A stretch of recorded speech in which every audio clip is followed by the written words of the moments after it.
It is my pleasure to introduce our first speaker of the evening. We have the lovely Sara. Sara is excited to share her story and raise awareness of what occurs within the brain when someone is living with anxiety. Her goal is to improve understanding of the biology and psychology of mental health and to help others recognize that anxiety and related challenges are more than just in your head. She strives to reduce stigma around mental illnesses while empowering those who experience them. Sara will be starting us off with a PowerPoint presentation on understanding mental health and strategies for self-care. Sara, I'll let you take it away and I'll share the presentation slides. Perfect. I'm Sara, everyone. You guys heard a little bit about me. I am actually a recent psychology and criminology graduate from Ryerson, so just downtown. What's really important to me is advocating for mental health awareness, mental health justice, things like that. So I'm really all about breaking that stigma and breaking all of the barriers of being able to access resources, specifically accessing free resources. I'm really excited to give you guys this presentation tonight. So without further ado, let's get right into it. So today we're going to go over a little bit about MDAO, what we have to offer here at Hope in Me. We'll get into a little bit of an educational piece about mental health, what it is, sometimes the stigma that surrounds mental health issues.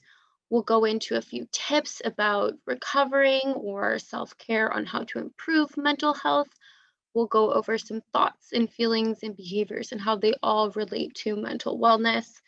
The 4A's for stress management, and finally, we'll get into resilience. We'll kind of finish this presentation with two speakers. We have Leia and Monica here tonight who will be sharing their stories about their lived experiences. So here's a little brief overview about Hope in Me, what we have to offer here. I'm sure most of you are familiar about a lot of the services we have here, but for some of those who aren't very familiar, this is just a brief overview. So Hope in Me is just a community organization located in Toronto. We have affiliates throughout the province.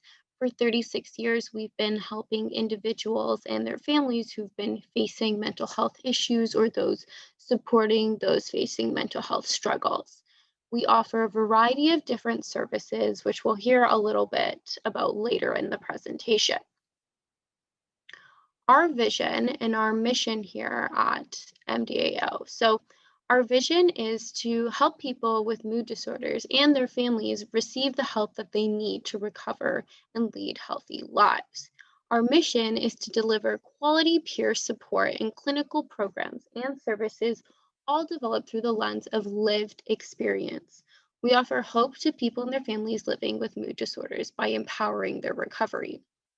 So really important here is that all of our programs are informed by lived experience, meaning all of our volunteers here at MDAO and all of the staff here have some sort of experience with mental illness, whether it be they've experienced it themselves or they've experienced supporting somebody who has struggled with their mental health.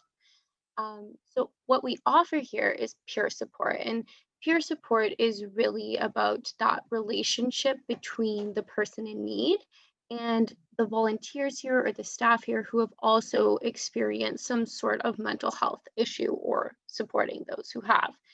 Um, we, sorry, I'm a little nervous. We offer, the support isn't necessarily that they've experienced the same thing as you, but the commonality is just that everyone here has experienced some sort of loss or some sort of issue related to mental illness, the struggle of going through something challenging. So our motto here is to talk to someone who's been there. Again, what that just means is that everyone who works here, who volunteers here, has experience, and you can feel as though You are talking to somebody who really gets what you're going through. Moving forward, we're just going to get into a little bit of an educational piece. So, what is mental health? Mental health is a state of well-being. It's similar to physical health in that it can change just as physical health does. Being mentally healthy is feeling relatively positive about yourself and your life. And there's no one metric to measure what mental health is and what good mental health is to you. So, for example, good mental health for me at least looks like getting a really good rest and eating really well. So as you all know, as I was introduced, I've had a generalized anxiety disorder, and one of my issues is that when I get really anxious, when I get in my head, I don't sleep basically, and I start losing weight because I really get so sick I can't eat. So for me, being mentally healthy really looks like just your average person who gets a good night rest and who isn't gaining or losing weight rapidly. I'm just eating healthy and able to take care of my own body. And that might look different for you. There are 6 features common to good mental health. One being a sense of self. So you feel as though you know who you are and you have a strong identity and you feel strongly about who you are and you're confident. There's a sense of purpose, a sense of belonging, a sense of contribution, a sense of enjoyment, and finally, resiliency. Good mental health often sounds like I'm confident in who I am. I don't really worry about what people think of me. I feel as though I belong and have a great group of friends that I have connections with. I feel as though nothing can get in my way. There's nothing that I can't overcome. Do you hear yourself in any of these words? If so, that's a good sign of good mental health. Stigma is far reaching and it impacts everyone. So, specifically, self stigma is your own thoughts and feelings that you have about yourself. Some of these thoughts kind of sound like I'm embarrassed or maybe ashamed when people find out I have a mental illness, or I try to hide it because I think that people might judge me for experiencing a mental health issue. So this is something that can impact you. But also there's such thing as social stigma. Social stigma is really about what others in society might think of you and how that relates to your own thoughts of what you think other people might think of you. This sometimes sounds like I think that people will judge me for having a mental illness. I think that maybe people think I'm a really neurotic or unpredictable person. And all of these are really kind of negative and stigmatizing, and they have real consequences. Living with a stigma can result in feeling really isolated, feeling alone, um, feeling socially neglected.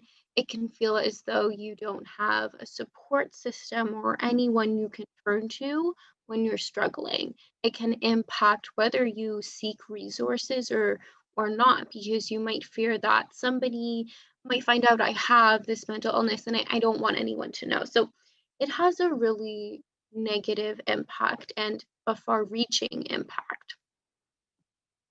Moving forward, we're going to talk about how a few self-care tips and how these can be used to help reduce stigma and to help improve your own mental health. Self-care is your right and your responsibility to take care of your physical, emotional, mental, and spiritual well-being. Self-care can be anything that contributes to your emotional, spiritual, physical, and or social rejuvenation, enabling you to create balance in your life through while providing care for your family and your friends. So we're going to go over a few tips for good mental health. These tips specifically relate to anxiety. I've struggled with an anxiety disorder, so I just figured I'd throw a few tips on here that I've used. So Specifically, exercising is really, really beneficial for reducing stress and anxiety. When you exercise, a lot of different hormones are released, and this can actually improve your mood. What you eat has a direct impact on how you feel.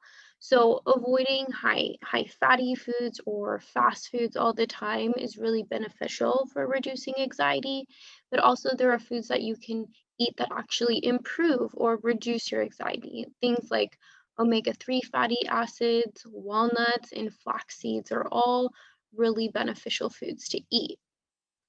Avoiding drugs like alcohol or non-prescribed drugs, or even things a lot of people use daily like caffeine or nicotine. Avoiding all of these kinds of substances can actually reduce anxiety.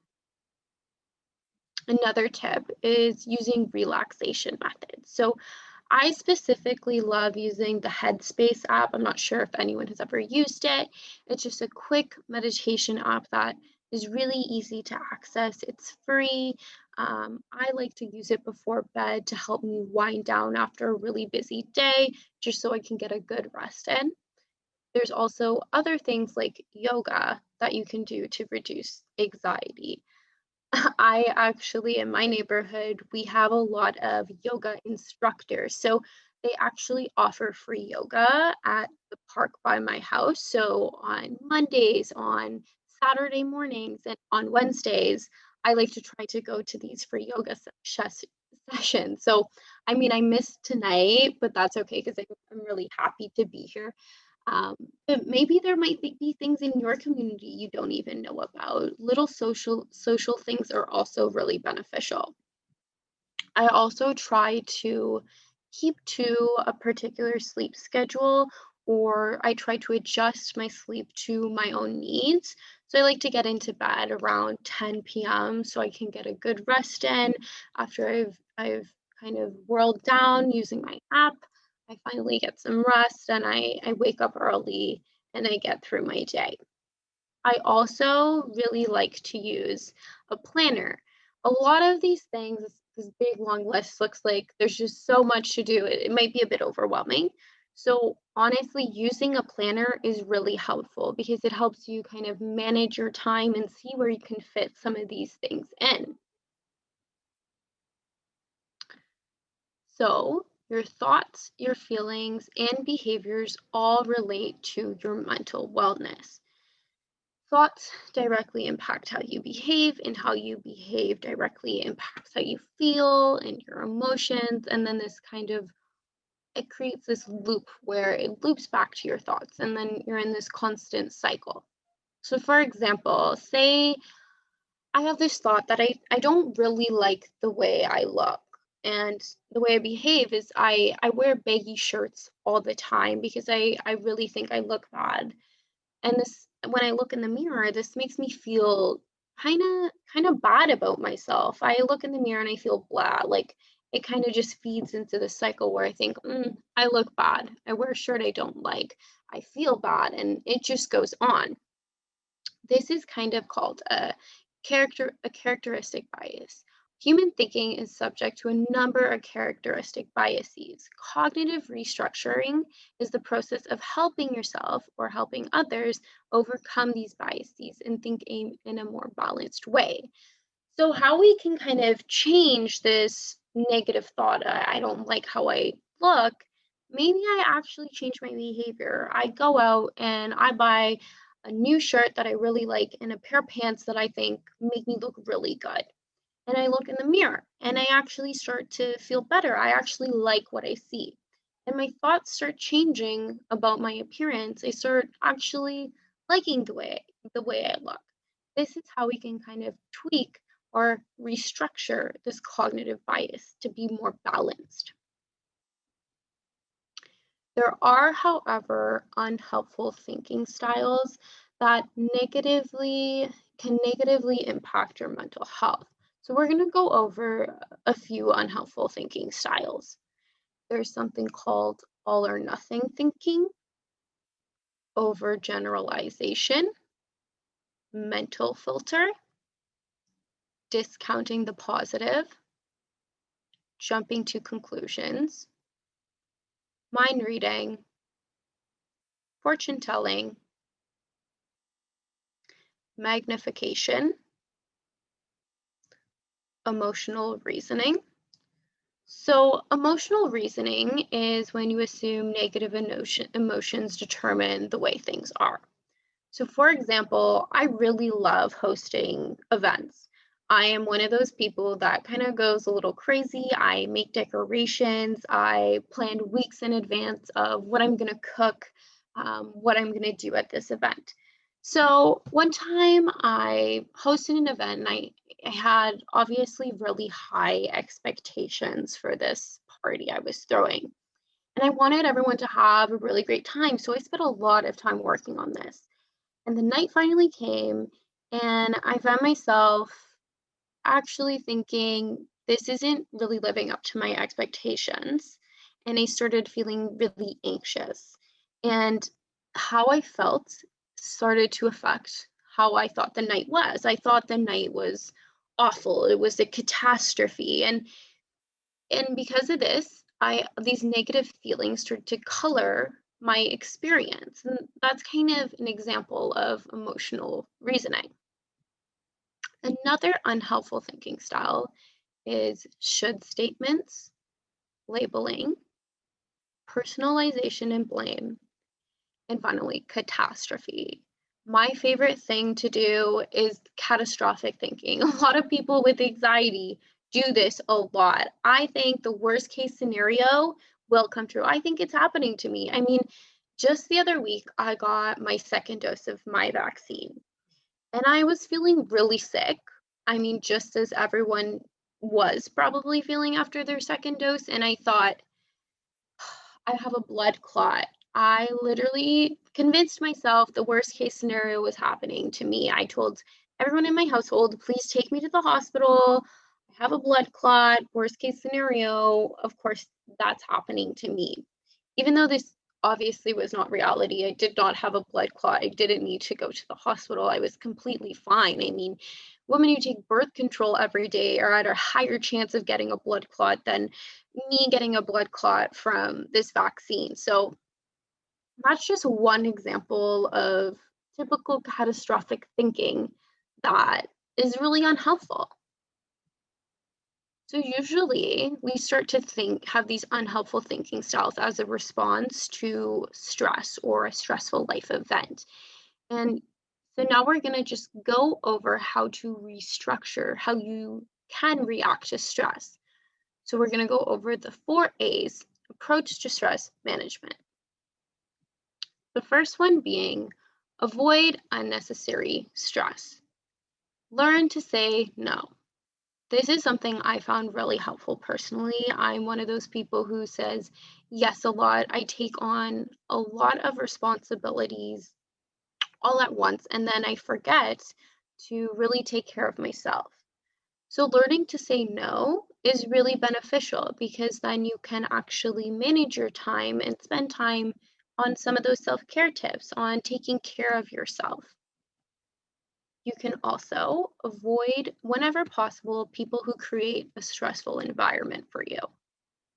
I have a bunch of friends who, no, I actually have just a few friends who, when I'm around them, I actually get a little stressed. They stress me out. So I actually take them in small doses. Instead of spending a whole week with them or planning a trip with them, I only spend 2 or 3 hours with them in order to reduce that stressful environment for myself. And I found that really beneficial.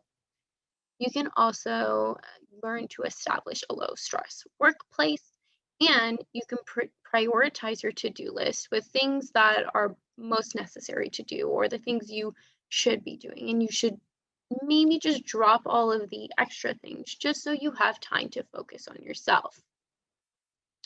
The second A is altering the external situation. This just simply means changing your environment or modifying it. This might mean changing your routines, changing your activities, doing things that actually benefit your mental health instead of doing things that are draining. You can also set boundaries in your relationships and your different friendships just so you are able to manage your stress. The third A is adapting your thought processes. Reframe problems to a desired solution. So instead of just maybe struggling with something, complaining about something, change it so that you can work towards overcoming that thing. Consider potential consequences of taking various actions. Look at the large picture.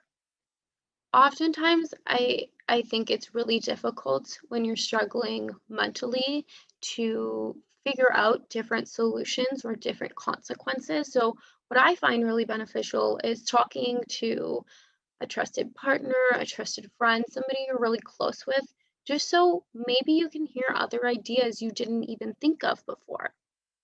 You can also set clear and reasonable expectations and standards for yourself. Again, this is a little difficult to figure out on your own, so it's sometimes beneficial to talk to somebody you're close with just to understand if the expectations you have for yourself are reasonable, if they're too high, if they're not high enough.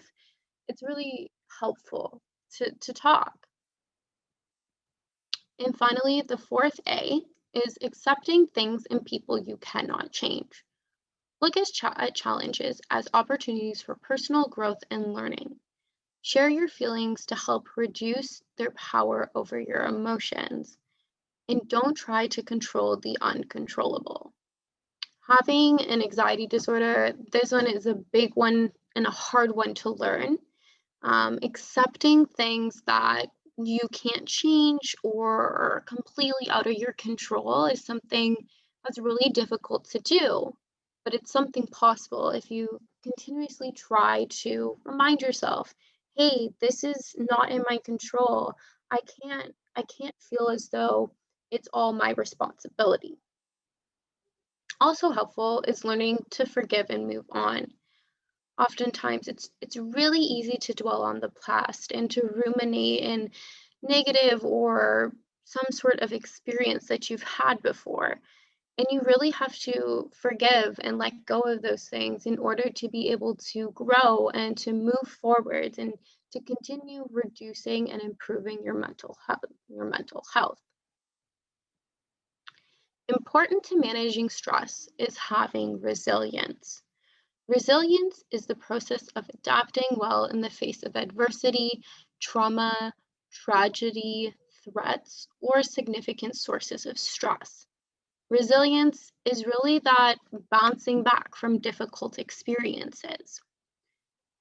I just want to note everyone here is really resilient. You've had your hardest day, whatever it may have been, and you've made it here. Reflect on your own journey and recognize and appreciate that you are resilient and you 100% have the capability to be resilient. We have two speakers, Leah and Monica, who will be talking about their lived experiences later. I know I mentioned that, but their stories really highlight what resilience is.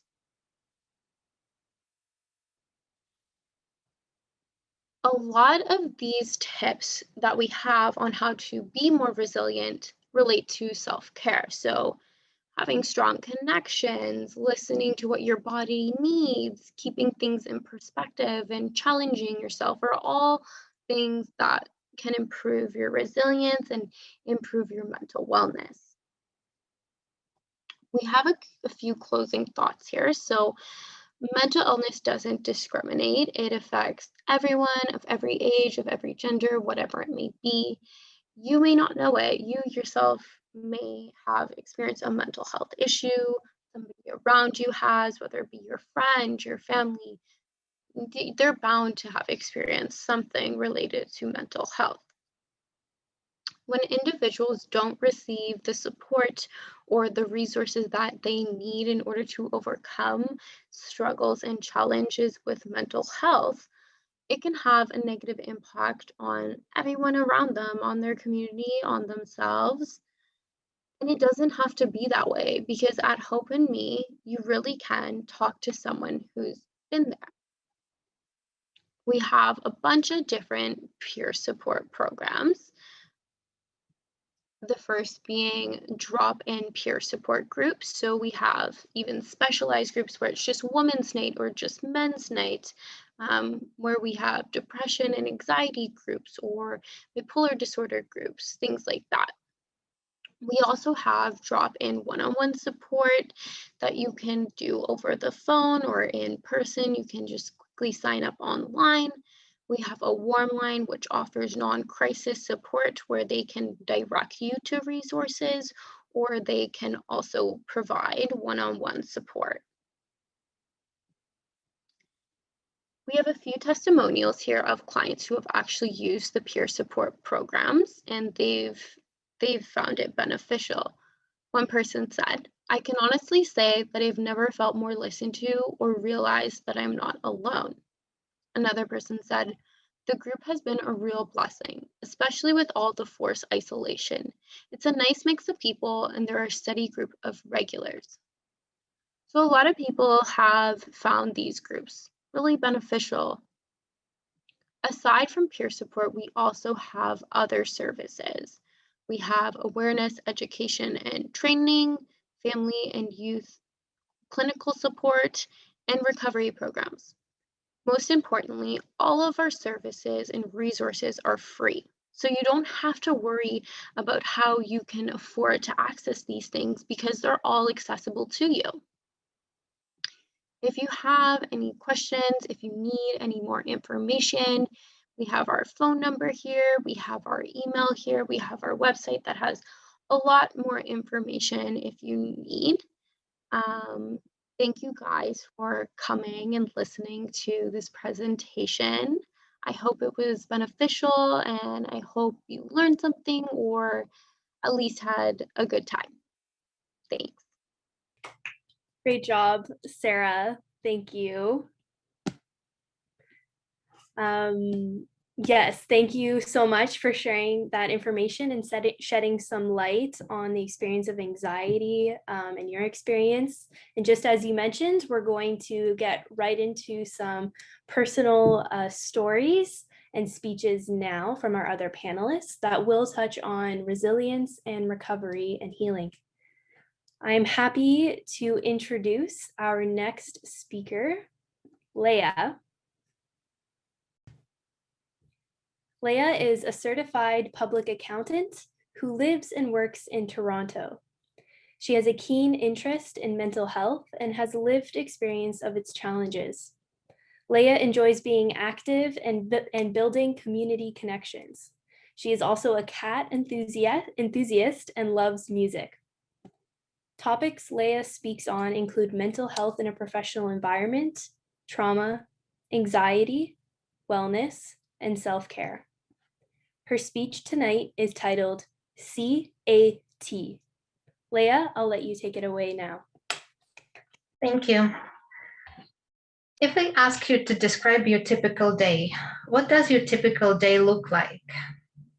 For me, I know I have two scenarios. In the first one, I wake up at around 6 o'clock in the morning. I have a coffee and a light snack. I go outside for a workout. I come back, shower, eat, and start working. At about 10 o'clock in the morning or so, I get the first very gentle knock from my depression and anxiety. I receive an email from a client, and I get very anxious about it. I continue working until lunchtime. After lunch, I get anxious some more and have negative thoughts about myself. Then I have a snack, continue working, and finish work with the heart racing like a wild animal trying to escape my chest. And then after work, it's normally Wild West out there. I continue to overthink my day at work while experiencing low moods, but I still manage to finish my chores at the same time. In the second scenario, I still have the same anxiety and low moods, but I pay attention to them during the day. I'm also kinder to myself. I take time to interrupt persistent thoughts, and I use strategies that are available to me and that I learned and that does make a huge difference to my day. I'm a person with a high-functioning depression and anxiety. I've mastered hiding it so well that my husband often cannot figure out where my mental health is at any given day. If I disclose it to anybody, I often get that I don't look depressed or that they would have never guessed about it. Depression, high functioning or not, is like having a full-time job that doesn't give you any days off or any vacation time. And I feel like I'm constantly trying to stay on top of my life while juggling a million things. And often I feel like I'm drowning in them. It's hard. It requires a tremendous amount of energy. And I often have to persuade people that I'm depressed enough to access any help. I do find some hope in my situation, though. There are tools that I learned from others and developed myself that help me to weather a depressive episode. And as I have learned to understand my emotions, reactions, and coping mechanisms, I learned and I practiced these tools. And today I'm going to share 3 tools with you that I find very beneficial for myself.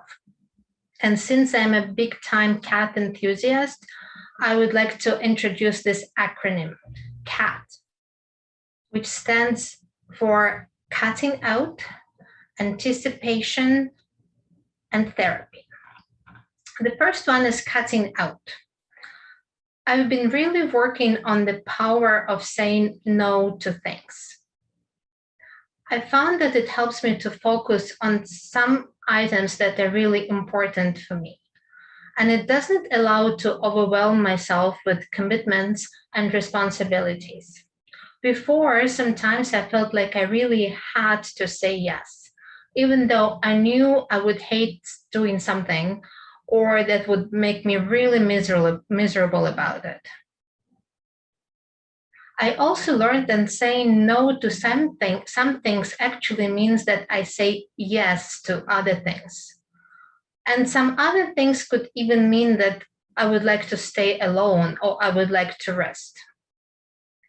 And as I've been practicing saying no more and more, I find when I do agree to do something, I put more effort in it. And it's much easier to honor my commitment to doing something. And I do not cancel last minute like I used to do a lot. And this helped me to improve my relationships with other people and that they can rely on me more. The second one is anticipating. I'm a kind of person who likes to prepare for the worst case scenario. I know it often goes against the positivity culture that is widespread in our society, but I often ask myself, okay, what's the worst thing that can happen in this situation? And then I prepare for it. I've learned that it's rarely the worst case scenario, pretty much never. But I feel ready and I feel somewhat empowered. I believe in crisis plans. I often think, what should I and the ones that are close to me do when I am in crisis? I also like to stay on top of my life, like financial aspects, school, work commitments, when I have a good day. I find it's often tempting not to, so I can enjoy my life just a little bit more. But my experience tells me that bad days may be coming sometime, and I prepare for them. In this way, I rarely miss deadlines or I don't forget to pay bills when depression gets intense for me. And the final one is therapy. I talk about my depression and anxiety in therapy and outside of it. I know I really do not have to disclose, it's my decision. And I use the that superpower of disclosure sparingly. But when I do feel comfortable doing that, it doesn't only help me to talk about my experiences, but also it helps the other party. I remember when I was going through a very nasty divorce, I was having a hard time adjusting to my new life. I felt like I was the only one in the whole world going through this. And I was astonished to find out that no, I was not.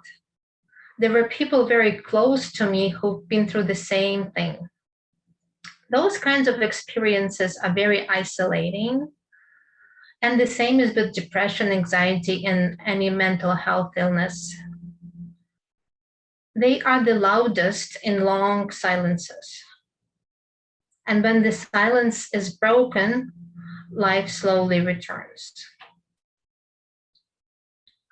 But tonight we talked about cutting out, anticipation, and therapy. I find they help me in my depression and anxiety. But my question to you, what helps you to get through your day? What allows you to breathe fully and to relate better? Something that could be very obvious to you may save somebody's day, week, or sometimes even somebody's life. And I would like to encourage you to share it with people around you. Thank you. There, so you can hear the applause, Leia. Great job. Thank you so much for sharing that. I love the acronym you created, CATS. What a clever way to share the strategies that have helped you. And maybe we'll get a sneak peek of your real life CAT tonight. Maybe she'll burst in looking for some attention. I know that's happened before late at night. Thank you again, Leia. Great job. So that is where we are going to end things tonight. I'm going to open up the chat so we can all say good night, farewell, thank you. Thanks again, everyone, for joining us. Please fill out our survey and sign up for our MDAO newsletter so we can make sure you're aware of future webinars. The survey link will be included in a follow-up email that you'll receive. And as I mentioned, we will make the recording of this evening accessible to you when it's ready. And we look forward to hearing your feedback and doing this again. I hope you have a great night.